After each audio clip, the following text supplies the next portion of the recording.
Bueno, pues buenas tardes a todos.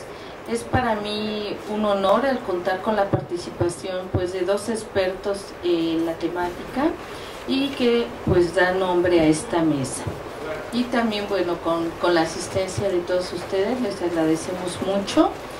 Y además el posgrado se ha sumado a una serie de eventos con la finalidad de que tanto los alumnos del posgrado como también el público asistente, los estudiantes de licenciatura y sobre todo los profesionales de la información puedan, y de otras disciplinas, que yo creo que es también lo que nos está enriqueciendo, puedan tener una actualización constante a diferentes temáticas.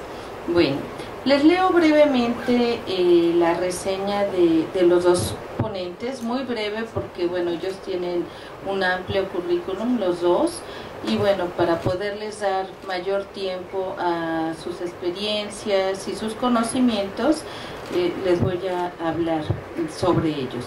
El doctor Alonso Estrada Cuscano es investigador y profesor de bibliotecología en la Facultad de Letras y Ciencias Humanas de la Universidad Nacional Mayor de San Marcos, en la ciudad de Lima, Perú, donde propuso el plan de estudios vigente en el curso Derecho a la Información y Deontología, que actualmente dirige. Su principal temática es la investigación de la ética de la información y la libertad de la información. Es doctor en documentación por la Universidad Carlos III de Madrid, España. El maestro Ciro Llueca es bibliotecario y profesor universitario, coordinador del Patrimonio Digital de Cataluña en la Biblioteca Nacional de Cataluña. Profesor también del grado de Información y Documentación en la Universidad de Barcelona y del máster de Documentación Digital en la Universidad de Pompeu Fabra. Editor para España del repositorio ELIS y ha sido vicepresidente del Colegio Oficial de Bibliotecarios Documentalistas de Cataluña. Bueno, pues yo creo que esta temática, el derecho y acceso a la información, así también como la preservación, es muy interesante para nuestra disciplina. Hemos visto a la información como un elemento imprescindible en el desarrollo del ser humano y que aporta elementos para que éste pueda orientar su acción dentro de la sociedad. El acceso a la información es una instancia necesaria para la participación ciudadana y la protección también de los derechos civiles, dado que sin información adecuada, oportuna y veraz, la sociedad difícilmente se encuentra en condiciones óptimas para participar en la toma de decisiones públicas. A efecto de lo anterior, ha surgido la necesidad de utilizarla pues de manera más racional, más productiva, en beneficio del individuo y de la comunidad, para lo cual nuestra Constitución, también como algunas leyes que se han generado últimamente, como la Ley Federal de Transparencia y Acceso a la Información Pública Gubernamental, han incorporado algunas reglas que buscan garantizar el ejercicio efectivo de este derecho. Sin embargo, pues aquí tenemos dos realidades diferentes, por un lado la de Barcelona, por otro lado la de Lima, Perú. Y bueno, antes de empezar con otras preguntas más específicas con respecto a la temática, me gustaría brevemente que ellos nos platicaran cómo se está dando este panorama o esta realidad de acceso o derecho a la información. ¿Sí? No sé quién de los dos le gustaría empezar con esta pregunta. Buenas tardes con todos, agradezco mucho la presencia de todos y cada uno de ustedes. Bueno, justamente uno de los objetivos del viaje era conocer un poco y muy superficialmente la realidad mexicana, ¿no? Y para suerte he tenido la oportunidad de interactuar con alumnos que he tenido en el curso y hemos visto un poco la trascendencia que tiene esta famosa Ley Federal de Acceso y Transparencia a la Información Pública en la cual hemos detectado que hace trascender algunos males que son también, que pasan también en muchos países de América Latina, ¿no? Y es que legislamos muchas veces a través de leyes, pero finalmente estas leyes no se reglamentan. Al revisar la ley federal, siempre te envía a la reglamentación que todavía no existe. De manera que en nuestros países es fácil ordenar nuestra cuestión jurídica bajo leyes, pero a las que nunca se reglamentan. Una de las cosas que también he visto que tiene la ley mexicana es que es muy restrictiva en términos de a qué información se alcanza. La ley señala solamente a los organismos que pertenecen a la administración pública, más no a los organismos o instituciones o empresas que manejan información pública o que funcionan con dinero público. De manera que el alcance realmente de la ley es muy limitado, pero hay que tender a que esta ley se reglamente. El segundo asunto es que los colectivos de profesionales de la información deberían incidir fundamentalmente en conocer la normativa que se da en áreas informativas. Han habido casos, muchísimos casos, conozco alguna casuística, no solo de Perú, sino de España, en el que errores en el quehacer profesional se deben justamente a no conocer el marco jurídico en el cual se desenvuelve el profesional. De manera que insisto en decir que todo profesional debería conocer mínimamente las leyes que circundan este ámbito informativo, ¿no? Y yo creo que es un requisito especial ahora, porque no solo podemos vivir de gestión y tecnología, que no funciona si no conocemos un marco jurídico determinado. Creo que eso podría decir. Por favor, Luisino. Gracias. Sí, gracias por tanto también a la organización, a todos ustedes por acompañarnos y especialmente al doctor que en fin, yo creo que de alguna manera ha abierto los contenidos de la mesa de hoy, que espero que sean enriquecedores. Y desde mi punto de vista, sin tener un conocimiento muy específico, por supuesto, de la ley mexicana y ni siquiera de la ley española, la cual conozco, pero sí, pero no soy capaz tampoco de llegar a un análisis demasiado riguroso, yo querría tal vez apuntar que este tipo de leyes y este tipo de reglamentos, si es que finalmente se acaban concretando, que sería lo deseable, tampoco en España se acaba concretando el reglamento, o sea que podemos estar tranquilos en ese sentido. Sí quisiera reflexionar sobre el hecho de que estas leyes, desde mi punto de vista, se acaban creando porque existe un movimiento global, filosófico, que podemos llamar open access o de acceso abierto, o que podemos llamar de otra manera, simplemente pues las comunidades internacionales, en un momento en que Internet pues es una herramienta magnífica para comunicación y para distribución de los conocimientos científicos, y que pienso que muy a menudo este tipo de leyes de alguna manera intentan dar una respuesta formal o oficial a una realidad de alguna manera que se está viviendo de una manera local, ya yo diría generalizada, gracias a mandatos o a políticas o a inclusión en los planes estratégicos de universidades, de centros de investigación, de bibliotecas, de archivos, etc. Con lo cual, de alguna manera, este tipo de leyes federales, que yo creo que, y me corregirá el doctor, que especialmente hacen referencia a la posibilidad de los ciudadanos de acceder muy a menudo a su propia información en las administraciones públicas, pienso que de alguna manera está bien que las universidades, los centros de investigación, la sociedad en general, actúe como motor de ese cambio de chip inevitable que tarde o temprano los políticos van a recoger y por tanto van a tener que legislar. Pues bien, hemos visto dos panoramas que nos hacen reflexionar en dos aspectos. Estamos viendo sobre la información, muchos nos han hablado que es el arma del mañana, que el que no tenga la información a su alcance no puede tomar decisiones. Y bueno, también muchos otros autores nos hablan cómo con la instantaneidad de la información, pues ya no queda tiempo para la historia.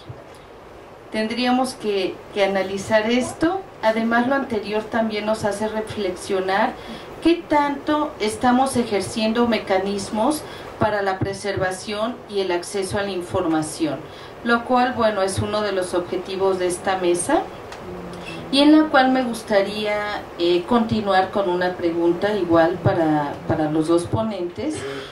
Con todos estos cambios tecnológicos y el surgimiento de los nuevos formatos digitales, ¿cuál es nuestra labor principal como especialistas de la información?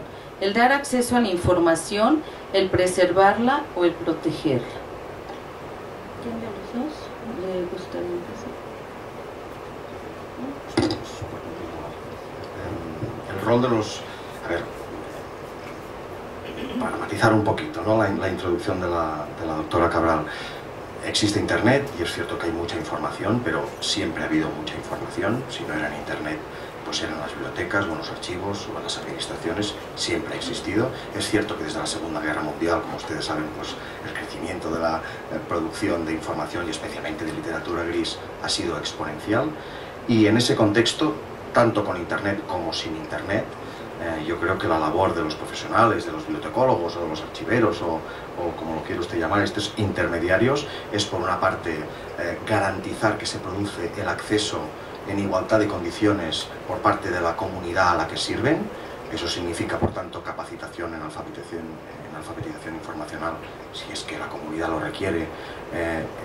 Eso significa también, de alguna manera, garantizar que la producción científica de las instituciones en las cuales se hallan estos profesionales pues es pública y es visible en la medida de lo posible, y lógicamente sin vulnerar las atenazantes leyes de propiedad intelectual. Y por supuesto también preservarla, porque esa preservación es lo que permitirá de alguna manera un acceso permanente a esa documentación, sea científica o sea de interés cultural o de la razón que sea. No acabo de entender demasiado bien el concepto de proteger. Entiendo que de alguna manera tal vez la doctora se refería al tema de propiedad intelectual y por tanto de alguna manera de garantizar que el uso de la información pues es ajustada a derecho, pero en todo caso yo creo que más allá del riguroso respeto a la propiedad intelectual que debe existir, insisto en el hecho de que de alguna manera cada bibliotecario debe ser un pequeño soldado, si me lo permiten, del ejército del movimiento por el acceso abierto a la información, especialmente aquella financiada con fondos públicos. Gracias, maestro. Sí, en efecto, uno de los nuevos roles que debe tener el profesional de la información, con sus respectivas diferencias, como pueden ser documentalistas, archivistas o bibliotecarios, era fundamentalmente luchar por el acceso a la información, ¿no? Ya, como lo explicaba también en estos días que he estado aquí, el acceso ya debe ser un principio y un valor que debe ejercer cualquier profesional. Y estoy de acuerdo en conservar la información, y justamente de los tres principios éticos que son disponibilidad, accesibilidad y precisión, corresponde a decir que la preservación es uno de los objetivos que también debemos tener. Y en cuanto a la protección, bueno, yo soy un poco ya más anarquista, creo más en el dominio público de la información, porque creo que este asunto de los derechos económicos a los cuales está referido los derechos de autor, están entrando en un proceso realmente complejo, complicado y sumamente proteccionista. El canon que se ha creado en la Unión Europea, el canon para el préstamo del libro, ya es ominoso. Y si cogemos algún libro de García Márquez que aparentemente responde a pensamientos de izquierda, dirá que su libro no se puede reproducir sin autorización del propio autor. Los derechos de autor están llegando a niveles tan de paroxismo que ya no se puede poner la radio en un restaurante público. Se ha querido dejar de que las personas puedan ver un partido de fútbol en la televisión porque tienen que pagar derechos, de manera que los profesionales sí realmente estamos en una encrucijada de la cual podemos librarnos solo teniendo valores principistas muy bien fundados. Justamente veía que el Código de Ética Profesional de los bibliotecarios norteamericanos fue modificado en el 2008, lo pueden revisar, está en línea, y ponía un artículo que a mí me gustó mucho, ¿no? Que el bibliotecario debe ponderar entre la posibilidad, entre los derechos y la posibilidad de acceder a la información del usuario, de manera que creo que debemos insistir en posiciones principistas con valores que de alguna manera fomenten el acceso libre a la información. Ya la UNESCO creo que tiene una famosa tesis de información de dominio público, de manera que yo militantemente digo que me acojo a ese tipo de ideas y creo más en la libertad del acceso a la información que en la protección de esta información, ¿no? Bueno, relativo a esta pregunta, y de hecho creo que ya han hecho algún comentario a ese respecto, ¿qué problemas trae el Open Access y qué medidas legales se están tomando en consideración para asegurar la permanencia en la web? A ver, claro, asociar problemas a Open Access ya es un poco tendencioso, ¿no? Y el doctor creo que le va a atacar más fuerte que yo. Pero, dicho esto, el Open Access parte de un sistema establecido y perfectamente legal, y es una situación que es la siguiente. A partir de los años 80, 90 se produce pues, ese crecimiento exponencial, especialmente de las revistas científicas, y por tanto los presupuestos de las bibliotecas universitarias, de los centros de investigación, se tienen que multiplicar si quieren llegar a tener acceso a todo aquello que se va publicando, que no solo se publica más, sino que además se publica más caro. Hace un par de semanas apareció un pequeño artículo en el cual se hacía una pequeña comparación y llegaban a, ya que hablaba el doctor de anarquismo, pues llegaban a decir que el señor Murdoch, el empresario Murdoch, era casi socialista, porque si una suscripción semanal al diario The Times en su versión digital costaba $9, un único acceso, una sola vez, a una revista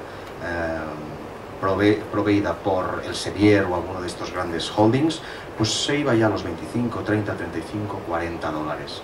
Ante esta situación, que yo creo que ilustra perfectamente el momento en que nos movíamos en esos 80 o 90 que yo digo, se creó un movimiento por parte de investigadores, científicos, técnicos, que fue el que podemos hoy llamar pues, Open Access.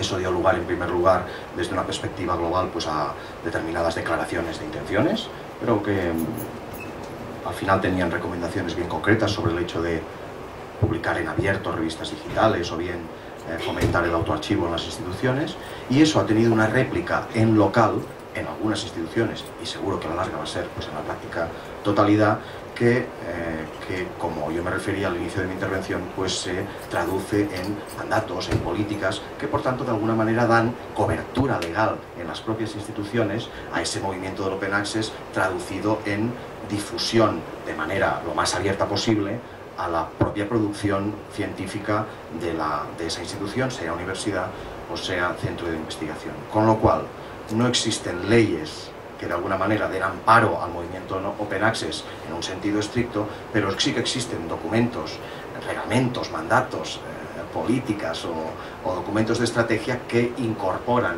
esos principios del Open Access en la acción de esa institución. Bueno, yo también creo en el movimiento Open Access, por si acaso. Y sí, y yo creo que es una contraparte, creo que válida hasta este circuito comercial que hay actualmente, y que justamente el conocimiento académico ya se está englobando en grandes monopolios como son Elsevier, que van comprando las revistas que antes pertenecían a sociedades científicas y que ahora son partes de monopolios comerciales. Y debemos agradecer al movimiento Open Access que hayan aparecido también nuevas figuras en términos de derecho de autor, como el Copyleft, el Common Creative, que han permitido que los autores cedan sus derechos a la comunidad y que sea posible acceder a publicaciones sin restricción alguna, ¿no? Porque ya es conocido también que los autores o compositores que pertenecían a una sociedad de autores o compositores no podrían liberar sus derechos porque ya estaban condicionados incluso ha habido casos donde el propio autor le cobraban regalías de su propia obra, ¿no? De manera que el Open Access está permitiendo que se creen nuevas figuras en términos de derecho de autor que son válidas y seguirán siendo válidas. Pero vuelvo a insistir, hay que ser principista, no solo en la prédica, sino también en los hechos, ¿no? Porque hace poco tiempo revisé internet y había un libro que me interesaba sobre derechos de autor, Copyleft, y justamente el autor que propiciaba esta obra cobraba por derechos de autor, ¿no? Entonces, de manera que los valores éticos creo que siempre deben estar y deben ser parte del principio del trabajo del profesional de la información, no solo en la prédica, sino en los hechos, ¿no? Porque hay que asumir nuestra vida como una unidad y no como segmentos que se diferencian unos de otros, ¿no? Yo creo que en términos de pocos años, para algunos que serán 10 o 15, yo creo que el Open Access adquirirá mejor calidad, que no la tienen mucho ahora, pero mientras vayamos convenciendo más a las personas de que esto favorece a la sociedad, irán mejorando sus contenidos y dispondremos de mejores recursos informativos al alcance de todos, ¿no? Que es lo fundamental. Gracias, doctor.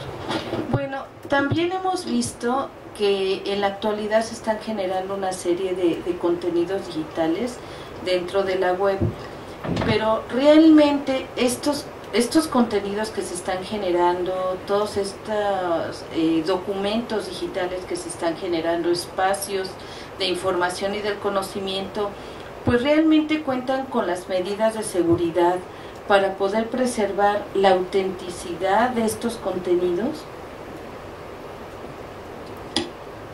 No, la respuesta yo diría que es que no existen esas herramientas.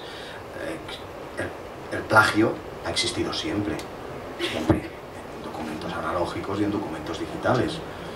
Es cierto que uno de los miedos, especialmente de los investigadores senior, cuando desde su institución se intenta promover el Open Access, uno de esos miedos puede ser el temor al plagio o el temor a que un documento suyo pueda acabar de alguna manera transformado o modificado y que por tanto de alguna manera se vulnere lo que es su propia obra y pueda acabar dando lugar a malentendidos, etc. Eso existe y existe también la posibilidad de que eso ocurra, pero de alguna manera yo pensaría que Internet no es más que una herramienta, con lo cual si alguien hace tiene una actitud delictiva, estoy traduciendo mentalmente de mi lengua materna al catalán en el momento en que hablo y me va a jugar alguna mala pasada, pues si alguien tiene alguna actitud delictiva, creo que la va a tener exactamente igual con Internet y sin ella. ¿Cuál es por tanto de alguna manera el consejo o cuál sería el razonamiento que nos llevaría a defendernos de esa posible sensación de inseguridad? Pues las fuentes de confianza, como hemos hecho siempre. Cuando uno busca una información, sea científica o sea pues cultural o sea del horario del cine de esta tarde, lo que hace es acudir a una fuente de información que le da confianza. Y que en el caso que yo ahora pues ilustraba con estos ejemplos, pues sería pues una universidad, pues el centro cultural o el museo y finalmente el propio cine, en vez de acudir a terceros o en fin limitarse a los 10 primeros resultados del sistema de búsqueda, sea Google o sea cualquier otro. Por lo tanto, Internet no garantiza de ninguna manera que los documentos digitales que allí se publican sean auténticos y que no puedan ser modificados con motivo de una mala práctica, pero me da la impresión de que eso ha existido también cuando los documentos eran estrictamente analógicos y que de alguna manera la solución a esa problemática pasa por potenciar el acceso a las fuentes de información de confianza. Doctor. Bueno, sí, y como dice Ciro, esto siempre ha existido, pero yo creo que la web ha resuelto una serie de cosas que para muchos y para muchas universidades, ¿no? Le cuento una experiencia de la nuestra en que se digitalizaron todas las tesis y en el cual el autor siempre tenía el famoso miedo del plagio, de la copia, pero fue una medida sumamente beneficiosa para la universidad porque fue el momento en que más plagios se detectaron y que además la publicación de las tesis ha posibilitado que muchos estudiantes encontraran empleo, y no solo en el Perú sino fuera del país. O sea, de nuestra facultad tenemos 2 estudiantes que se llevaron al Brasil porque los especialistas habían leído su tesis en el Brasil, y de manera que, si bien es cierto, estos bemoles de la copia, del plagio, siempre han existido, yo creo que el mostrar la información a una comunidad mayor, yo creo que finalmente beneficia. Y el otro problema que teníamos era con la venta de nuestros libros del fondo editorial, que tenían ventas muy bajísimas. Cuando comenzamos a digitalizar los libros, y que muchos pensaron y dijeron que las ventas iban a bajar más de lo que ya del nivel en el que estábamos, paradójicamente las ventas comenzaron a subir porque siempre hay personas que quieren tener el libro en papel, y revolucionó nuestro fondo editorial, y a partir de ese entonces presentamos el libro en papel y en digital, y de cada 10 libros que editamos, 3 o 4 agotan su tiraje sin problemas. De manera que no hay que tener miedo al cambio. Y volviendo a la función del bibliotecario, yo creo que justamente nuestro papel se ha visto reforzado porque no solo vamos a ser intermediarios, sino guías para hacer al usuario autónomo en el manejo de fuentes, lo que ahora llamamos alfabetización informacional. Y esa es nuestra labor fundamental, a enseñar al usuario qué fuentes son las fuentes que tienen más autoridad, las que tienen calidad y a las que se puede consultar. Yo creo que ese es el papel, y el papel que nos compete, y debemos decir que, si bien es cierto, ya muchos gurús nos han matado en muchos procesos históricos. Decían que cuando aparecía el microfilm desaparecían las bibliotecas, cuando apareció la fotocopiadora moría la biblioteca, porque decían fotocopio el libro y no tengo. Cuando apareció internet desaparecían las bibliotecas, y sobre todo un segmento importante que eran los bibliotecarios. Pero nos estamos dando cuenta que después de la aparición de internet, y que creo que no llega a 20 años, nuestra profesión ha sido vista reforzada y con mucho más áreas de trabajo que las que teníamos antes. Las bibliotecas norteamericanas, por ejemplo, están destinando 1/3 de su personal a dar servicios en línea. De manera que, si bien es cierto, la biblioteca como espacio público probablemente haya perdido algo de vigencia, y que es algo discutible todavía, las funciones del bibliotecario se han visto reforzadas. De manera que las tecnologías siguen siendo nuestras amigas realmente. Gracias. Bueno, esta pregunta sería más en relación, he visto que bueno, ahorita nos hemos concentrado en la parte tecnológica, en la parte de todos los documentos que están surgiendo dentro de la web, que de hecho es lo que podemos tener ahorita como un mayor acceso en cualquier lugar donde nos podamos localizar. Pero, ¿qué está pasando en cuestión de derecho, en cuestión de preservación, en relación al acceso a la información, por ejemplo, de los documentos antiguos? ¿Qué pasaría, por ejemplo, Yo creo que van de la mano.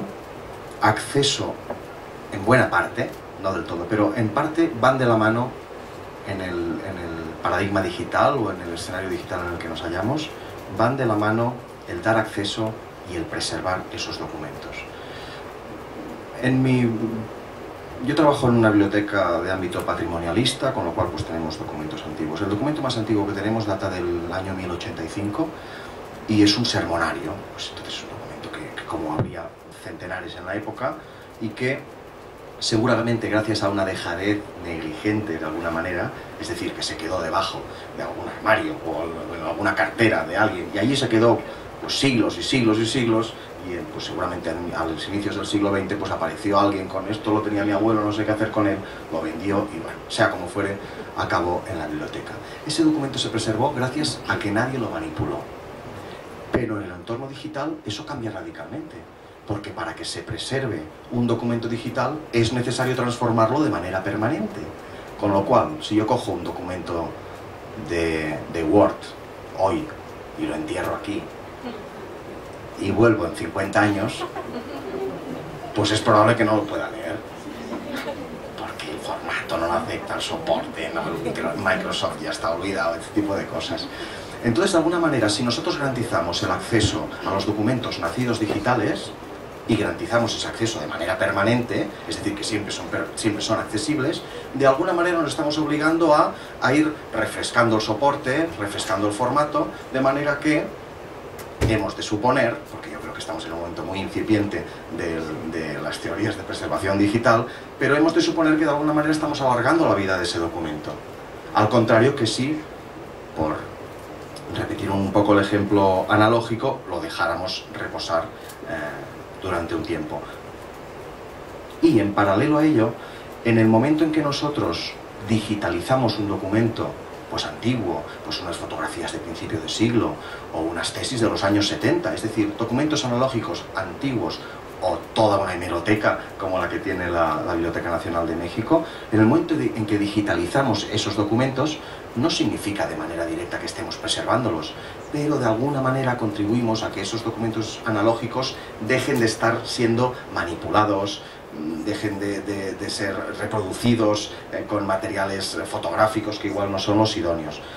Con lo cual, sin ser una solución a nuestros problemas, creo que de alguna manera el garantizar el acceso a los documentos digitales, sean nacidos digitales o sean convertidos digitales a partir de un proceso de digitalización, pues es una buena fórmula.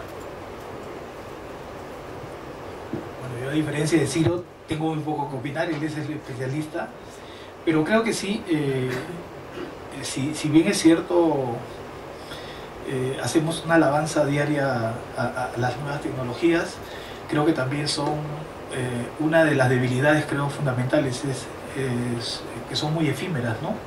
No hay nada más viejo que un VHS, ¿no? Y probablemente si alguien tiene un VHS no lo pueda leer ya en ningún sitio. Y entonces creo que es tarea de los especialistas, como dice Ciro, tratar de alargar la vida de los documentos que nacieron en digitales, porque los que nacieron en papel siguen estando fuertes y con buena vida todavía, ¿no? O sea, los libros que se han publicado en la Edad Media sobrepasan los 500 años sin ningún problema y en condiciones adecuadas su sobrevivencia está asegurada, ¿no? A diferencia de lo que pasa actualmente, ¿no? Hace poco vi un documental del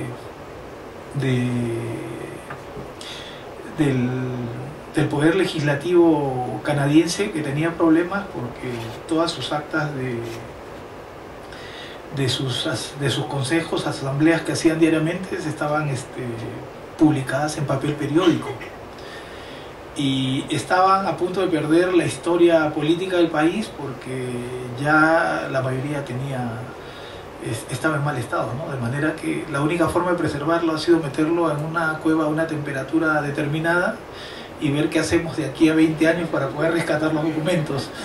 De manera que, si bien es cierto, las tecnologías nos han ayudado mucho a avanzar en la preservación de los documentos, también nos muestra desafíos para que toda esta enorme explosión informativa y de documentos se mantenga en términos del tiempo. Y lo otro son las páginas web, ¿no?, que aparecen y desaparecen y que no dejan huella.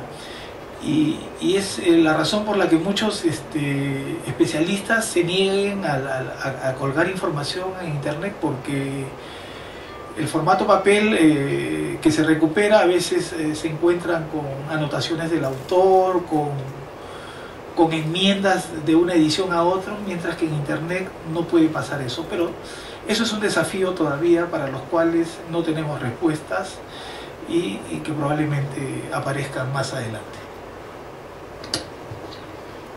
Bueno, pues yo me gustaría que cada uno de los ponentes nos pudiera dar como alguna opinión con respecto a estos tres temas que se manejan, que dan el título a la mesa, que es acceso, derecho o preservación, para posteriormente pasar a preguntas por parte del público, que yo creo que también esta interacción va a ser muy enriquecedora. Entonces, vayan pensando en algún tema que les parezca interesante o que tengan duda con respecto al contenido de la mesa y que se pueda interactuar con los ponentes. Entonces,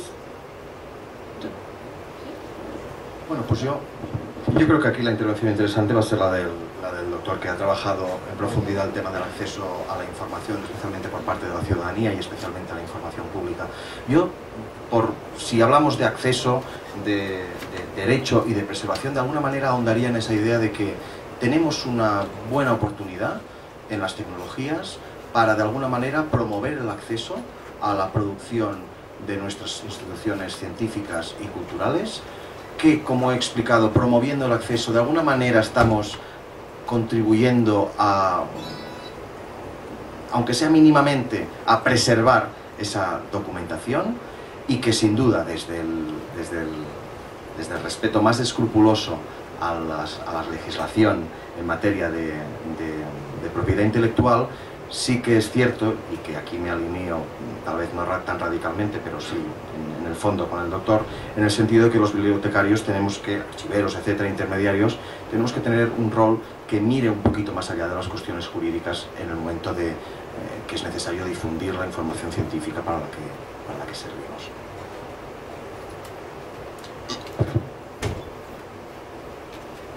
Bueno, en relación a estos temas, yo creo que hay muchos niveles, instancias que deben concurrir para que el acceso funcione bien, ¿no? El primero es el Estado, ¿no? El Estado que no solo aporta legislación, sino políticas bajo las cuales actuamos todos los ciudadanos. Y el segundo es la universidad. Yo creo que la universidad ya debe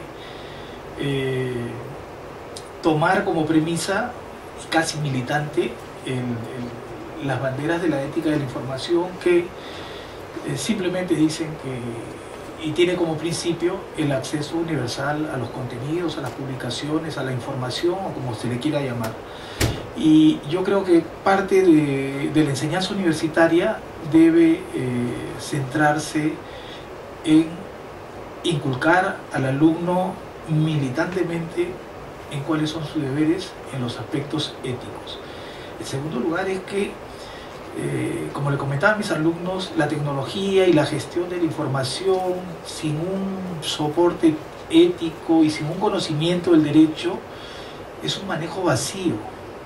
Por lo tanto, incidir en estas áreas de enseñanza que han pasado desapercibidas para muchas universidades latinoamericanas, y son áreas en las que se deberían insistir, porque un manejo intensivo de tecnologías, gestión de contenidos, de auditorías de información, de minería de información, sin conocer algunos principios éticos y algunas posibilidades que nos da la legislación, yo creo que no va a marchar bien en el comportamiento o en el quehacer profesional. Yo creo que el profesional debe conocer directamente derechos y obligaciones que le otorga el Estado como ciudadano, y como ciudadano colaborar con el resto de ciudadanos para integrarlos a esta famosa sociedad de la información. O sea, tenemos una doble responsabilidad, porque el manejo de información no solo la brindamos, sino que orientamos, de manera que, vuelvo a repetir, el rol en el corto plazo, en el futuro, será extremadamente importante para cualquier sociedad que se mueva o esté inmiscuida en ámbitos informativos. Gracias, doctor. Me gustaría algún comentario, alguna observación por parte del público, por favor, doctor, el maestro Robert Andí. Me parece muy interesante lo que han planteado, y bueno, tengo muchas inquietudes. Creo que más que nada por eso me ha gustado mucho lo que han comentado ustedes. En los años 60 se hablaba en el plano internacional de libertad de acceso a la información, y casi de inmediato se mudó este concepto a uno más manejable, aparentemente en las sociedades, primero del primer mundo, y luego se traslada por ósmosis a los países en desarrollo, que es la de derecho de acceso a la información, aunque son dos conceptos completamente diferentes. Los discursos que se manejaban sobre libertad de acceso a la información eran, a veces se nos antoja, demasiado amplios, no reconocían límites, cualquier ciudadano tenía libertad de tener acceso o debía tener la libertad de tener acceso a cualquier tipo de información, y sin embargo cuando pasa por el tamiz de la legislación y se constituyen los derechos, como que algo se pierde, y varias veces se han señalado en diversos ámbitos que algo se perdió de ese concepto de libertad. Yo he leído varias cosas, he escuchado muchas cosas, son quejas y quejas, lo que se oye sobre lo perdido, y esto perdido parece que se manifiesta más que nada como incumplimiento del derecho de acceso a la información. O sea, así es como se presenta generalmente. ¿Qué ocurre, yo pregunto, cuando de repente en el momento actual nos empezamos a dar cuenta de que el concepto de derecho de acceso a la información es un concepto que parece ser demasiado clase mediero y que deja afuera a grandes contingentes que a veces llamamos minoritarios dentro de las sociedades? Por poner un ejemplo, cada vez se reconoce más en nuestras sociedades que estas son complejas y diversas, pero sin embargo la diversidad parece que choca completamente con lo que existe cuando hablamos sobre derecho de acceso a la información, como que ese derecho no fue pensado para la diversidad. De esta manera se quedan fuera pobres, indígenas, grupos de edad diversos, desde los niños hasta los adultos parece que se quedan fuera. Es un concepto clase mediero que piensa como en un intervalo de edades, particularmente. Ciertos géneros también se quedan fuera. La mujer, la información para la mujer, aquí en México, en las leyes que hay al respecto de la prevención de la discriminación, se habla sobre cómo falta información sobre salud reproductiva, y la ley habla sobre la necesidad de que llegue la información sobre salud reproductiva a los adolescentes, a los jóvenes, ¿sí? Y particularmente a las mujeres, pero es una cosa en la que se continúa estando cojo, ¿sí? Tenemos una ley también de derechos lingüísticos que da un carácter, aunque sin matizarlo, sin aclararlos, ambiguo en ese aspecto, de lenguas nacionales a las lenguas indígenas, y sin embargo no hay un solo estado del país que haya reconocido una lengua indígena como una lengua, sino nacional, con valor dentro del estado, y que los documentos oficiales se encuentren en lenguas indígenas, de tal manera que sigue quedando al arbitrio y a la decisión de particulares o de funcionarios si quieren publicar alguna cosa en lenguas indígenas. Entonces, y aparte, no he mencionado los temas, hay como una selección de temas, cuando hablamos de derecho de acceso a la información, y hay temas que se enfatizan y temas que se relegan. Considerando que en nuestros países, me refiero a los países que se encuentran en situación de desarrollo, muchas veces las leyes de transparencia solamente fueron la respuesta a un mandato de organismos internacionales como el Banco Mundial y la OCDE, y no fueron una labor elaborada propiamente a partir de una detección de necesidades nacionales, ¿sí? De una detección de esas necesidades que existen en materia de información.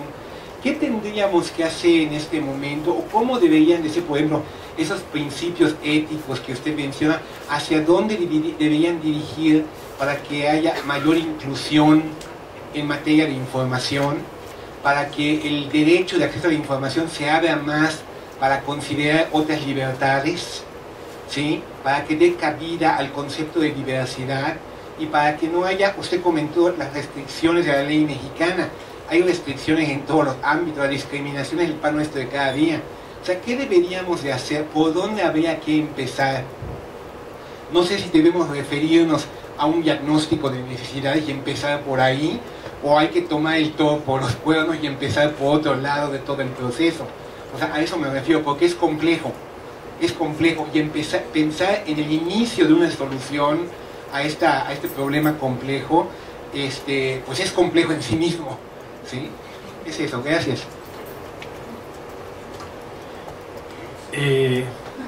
Bueno, una de las cosas que propugna la ética es justamente la ética de la información, tomando como rasgo fundamental la multiculturalidad. Sabemos que la información como recurso tiene una predominancia y un sesgo orientado a determinados idiomas, ¿no? Como el inglés. El inglés tiene una presencia en internet más o menos del 90% de todos los contenidos.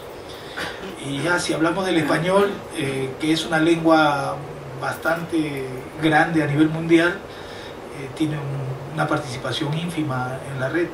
Pero a lo que propugnan los que trabajan este aspecto ético es fundamentalmente a la diversidad y multiculturalidad. Pero la ética tiene factores de estudio bastante graves, ¿no? Que no solo tienen que ver con comunidades, sino con una serie de asuntos en los cuales la sociedad está imbuido. Por ejemplo, es ético recibir tecnología desechada de otros lugares, lo que se está haciendo con el África, vendiendo estos famosos televisores con cajón que ya no queremos nosotros y que estamos siendo éticos en eso. Es ético desarrollarnos tecnológicamente causando problemas medioambientales graves, los famosos cargadores de nuestros teléfonos celulares, de manera que yo creo que pasa fundamentalmente por una concientización del ser humano. Y mientras estos valores éticos no se asuman o no se comprendan, porque lo que hacemos en muchos ámbitos es tecnologizar al ser humano, al individuo, sin decir qué problemas podría generar para una comunidad determinada. De manera que yo incido en que los aspectos éticos son los que van a mover o hacer que se concientice un poco más a los y yo he visto con bastante con mucha sorpresa que, por ejemplo, en el hotel en el que estoy me dejan el jabón todos los días hasta que me lo acabe, ¿no? Porque estamos en una vorágine en el que todo se cambia, se consume, de manera que ¿por qué echar un jabón que solo ha aguantado una ducha, ¿no? Eso genera contaminación, genera más desechos, de manera que yo creo que parte de la solución está en hacer preponderante el aspecto ético y al que todos deberíamos colaborar fundamentalmente. Si no hay principios éticos, creo que nos seguiremos hundiendo un poquito cada día, ¿no? Realmente me veo con dificultades para estar a la altura de la reflexión, tanto del doctor como del maestro. Yo simplemente quisiera hacer una reflexión, es decir, cuando una aspiración más o menos consensuada a nivel popular se traduce en un texto escrito, pues evidentemente por el consenso pues se pierden detalles, se pierden matices y seguramente se pierde la intensidad de esa aspiración. En la Constitución de mi país, en España, hay un artículo que dice que cada español tiene derecho a una vivienda digna. Vale. Bueno, tiene que pagar. Pues tendrá derecho, pero si no tiene dinero, pues ya me dirá usted cómo se la va a conseguir. Claro, entonces, los políticos, a los cuales yo en general y seguramente desde un punto de vista demasiado ingenuo, pues admiro en el sentido de que son gente que al fin y al cabo está intentando tirar del carro, yo pienso que ponen en la agenda política aquello que es, que como mínimo tiene cierto respaldo popular. Entonces, muy a menudo, desde los círculos universitarios o intelectuales, o en fin, de donde sea, tenemos aspiraciones que después no tienen una traducción en unos textos, en unos reglamentos, pues porque igual la mayoría de la población de nuestros países no tiene interés en que sea así. Yo lamento ser duro, pero me gustaría saber a cuántos mexicanos darían parte de sus impuestos porque en vez de construir autopistas, pues se tradujera, pues me lo invento, no sé, toda la producción bibliográfica a todas las lenguas indígenas. Y seguramente la respuesta sería decepcionante, pues porque cada uno sabe lo que le interesa y lo que necesita para vivir. Eso en México, en España y en Honolulu, ¿no? Por de alguna manera retomar el espíritu de la charla de acceso a información, yo quería resaltar el hecho de que muy a menudo muy a menudo la tecnología, que es perversa, porque al final, claro, quien tiene más recursos pues tiene mejor tecnología, es cierto, pero de alguna manera el movimiento Open Access y este tipo de cosas que hablamos y no me quisiera repetir, da la posibilidad o da cierta oportunidad a que centros, pues por ejemplo como la UNAM, puedan llegar a competir pues con Harvard, con Oxford o con Sao Paulo, en el sentido de que pueden llegar a poner en la red de una manera muy accesible pues un documento, por ejemplo, sobre volcanes, ¿no? Y si hay un experto en la Universidad Nacional Autónoma de México sobre volcanes y ese documento se pone de una manera visible en Internet, cuando alguien a nivel mundial busque a un experto, pues puede encontrar el de la UNAM antes de Harvard o de Sao Paulo o de las Islas Canarias, por citar ejemplos que seguro tienen especialistas. Con lo cual que, teniendo en cuenta yo diría que imposibilidad de traducir las aspiraciones que yo creo que tendríamos aquí, que tendríamos, de alguna manera veríamos de manera conjunta, en textos completos, sí que debemos trabajar en ello desde un punto de vista de la ética, como ha indicado el doctor, y por otra parte tenemos en la tecnología una pequeña oportunidad para contribuir modestamente a eso. Bueno, yo creo que también, además de lo que acaban de mencionar, y yo creo que es fundamental hacer la diferencia, que de hecho el maestro Robert Englund lo decía, que libertad de acceso a la información no es lo mismo que derecho a la información, porque uno se queda simplemente en el discurso de la importancia de la libertad de la información, que todo mundo debe tener acceso a la información, pero ¿qué pasa realmente ya en la práctica? ¿No? Simplemente no todos tienen una computadora en su casa, sobre todo nosotros lo vemos simplemente en la Ciudad de México, pues los alumnos de la licenciatura, de ciertas licenciaturas, no tienen todos una computadora en su casa. Dos, ¿qué pasa también con la cuestión de las personas que se encuentran muy alejadas o en comunidades muy alejadas, que además no hablan el español o el castellano, más que nada? Pues igual se encuentran con esa imposibilidad de tener, aunque digan que debe de haber libertad de la información, ¿no? Entonces simplemente una se queda en el discurso, pero ¿qué está pasando realmente en la práctica? Yo creo que sí tendríamos que partir de un diagnóstico para poder decir en qué situación nos encontramos, tanto a nivel nacional, posteriormente a nivel pues latinoamericano y a nivel global, como para poder tomar una serie de decisiones y ver qué es lo que está faltando, qué está fallando para poder tener derecho a la información. No sé si alguien más quiere hacer un comentario. Job, por favor, maestro.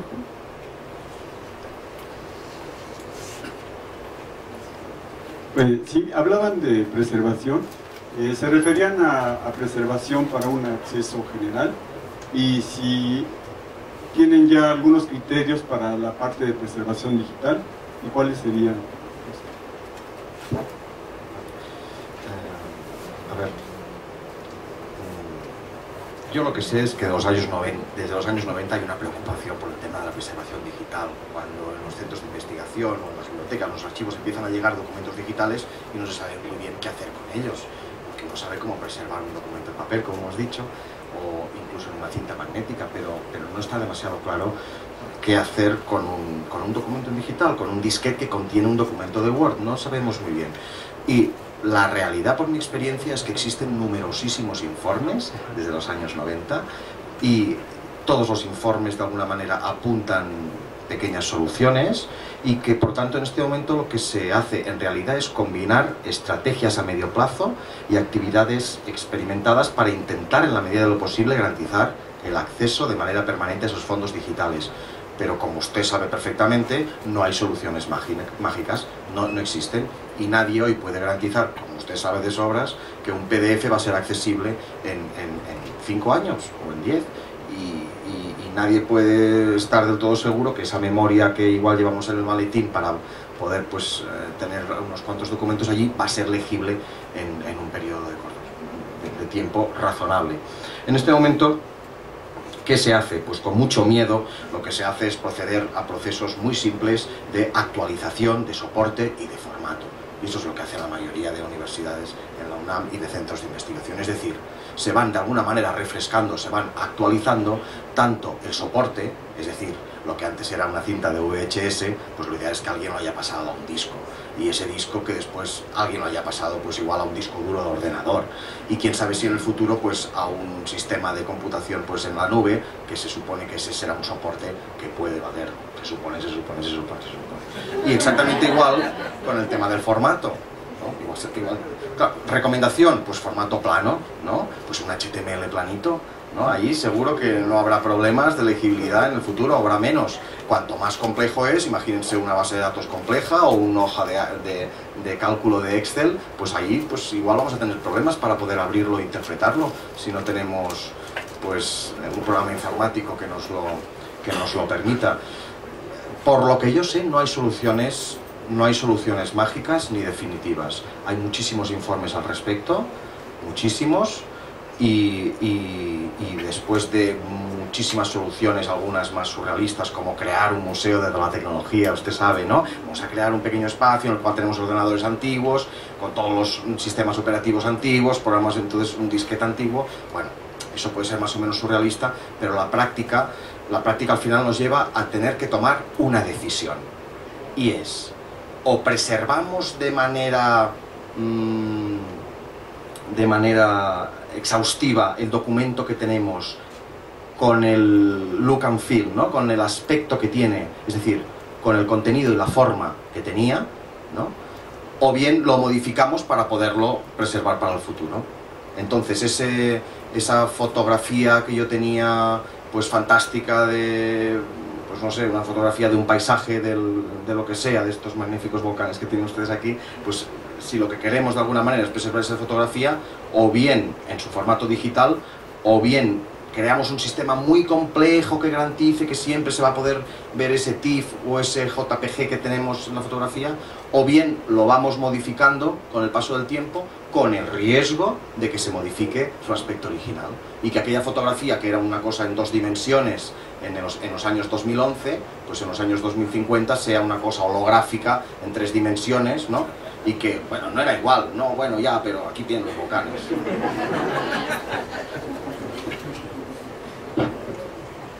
No sé, ¿alguien más por allá atrás que quiera hacer algún